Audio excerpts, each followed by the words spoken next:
সুপ্রিয় দর্শক, ২০২৬ সালের মার্চ মাসের শেষ দিকের কথা। পূর্ব ইউরোপের আকাশ তখন বাইরে থেকে দেখলে একেবারেই শান্ত মনে হচ্ছিল। কিন্তু ঠিক এই শান্ত পরিবেশের মধ্যেই ইরানের আকাশসীমার প্রায় ১৩ কিলোমিটার উচ্চতায় এমন কিছু চলছিল যা সাধারণ চোখে ধরা পড়ার মতো নয়।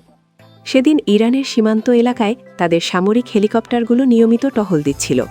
সবকিছু স্বাভাবিক মনে হলেও আন্তর্জাতিক বিভিন্ন প্রতিবেদনে বলা হয়, এই শান্ত পরিবেশের আড়ালে ইরানের আকাশের দিকে নজর রেখে চলছিল আমেরিকার একটি অত্যাধুনিক রাডার প্লেন।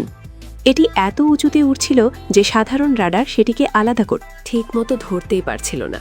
এটি কোনো সাধারণ বিমান নয়, এটি আমেরিকার E-3 সেন্ট্রি সিরিজের একটি বিশেষ রাডার প্লেন।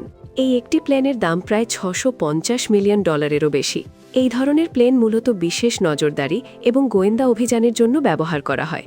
এটি একটানা কয়েক দিন আকাশে ভেসে থাকতে পারে এবং বিশাল এলাকা জুড়ে শত্রুপক্ষের বিভিন্ন ঘাঁটি, যোগাযোগ ব্যবস্থা, এমনকি সামরিক কার্যক্রমের ওপরও নজরদারি চালাতে সক্ষম।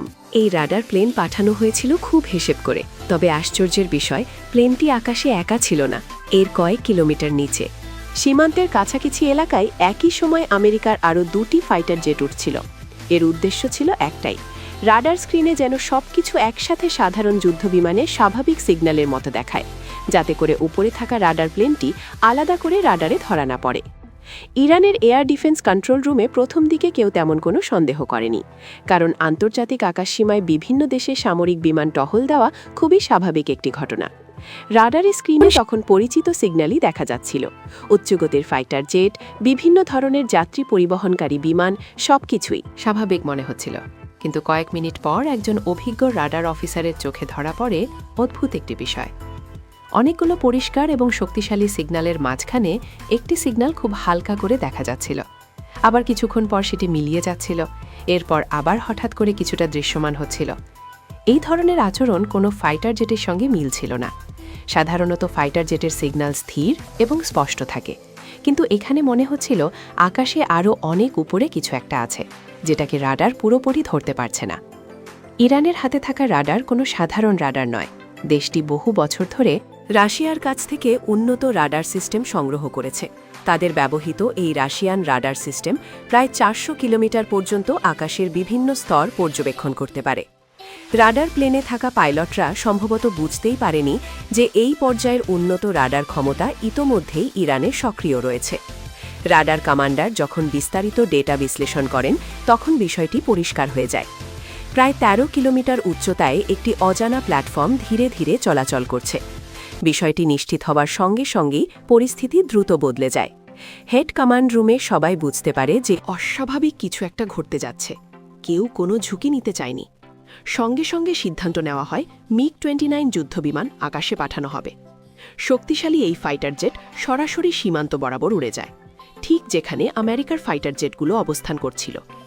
অল্প সময়ের মধ্যেই দুই পক্ষের যুদ্ধবিমান আকাশসীমার দুই পাশে মুখোমুখি অবস্থানে চলে আসে। কোনো রেডিও বার্তা ছিল না, কোনো সতর্ক বার্তাও না, শুধু নিঃশব্দে সামনাসামনি দাঁড়িয়ে রয়েছে। এই মুখোমুখি অবস্থার মাঝে ইরানের এয়ার ডিফেন্স ইউনিট একটি বড় সিদ্ধান্ত নেয়। রাডার প্লেনটি তখনও সক্রিয়ভাবে তথ্য সংগ্রহ করছিল। তখন নির্দেশ দেওয়া হয় S-300 এয়ার ডিফেন্স সিস্টেম প্রস্তুত করার জন্য। S-300 হল বিশ্বের অন্যতম শক্তিশালী আকাশ প্রতিরক্ষা ব্যবস্থা। ইরান এটি রাশিয়ার কাছ থেকে সংগ্রহ করেছে। এই সিস্টেমের সবচেয়ে বড় শক্তি হল, একবার যদি টার্গেটের আনুমানিক অবস্থান নির্ধারণ করা যায়, তাহলে মিসাইল নিজে থেকেই টার্গেটের দিকে এগিয়ে যায়। যতই কাছে যায়, ততই আরও নিখুঁতভাবে টার্গেটকে লক করে। লক্ষ্যবস্তু যতই নিজেকে আড়াল করার চেষ্টা করুক না কেন, এই সিস্টেমের হাত থেকে পালানো অত্যন্ত কঠিন। কয়েক সেকেন্ডের মধ্যেই আকাশে একটি মিসাইল ছুটে যায়, যার গতি ছিল প্রায় 2200 কিলোমিটার প্রতি ঘন্টা। কিছুক্ষণ পর রাডারের স্ক্রিনে সেই অজানা সিগন্যাল হঠাৎ করেই সম্পূর্ণভাবে অদৃশ্য হয়ে যায়।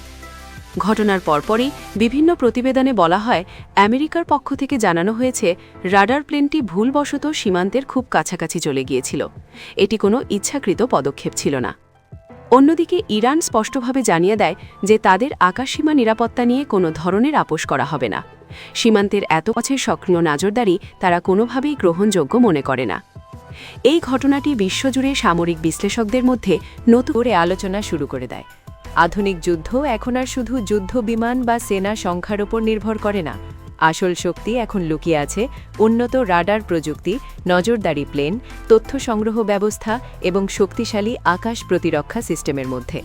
আর আকাশে ঘটে যাওয়া এই নীরব ঘটনায় প্রমাণ করে দিল ভবিষ্যতে যুদ্ধ হবে আরও অদৃশ্য, আরও নিঃশব্দ এবং সম্পূর্ণভাবেই প্রযুক্তি নির্ভর।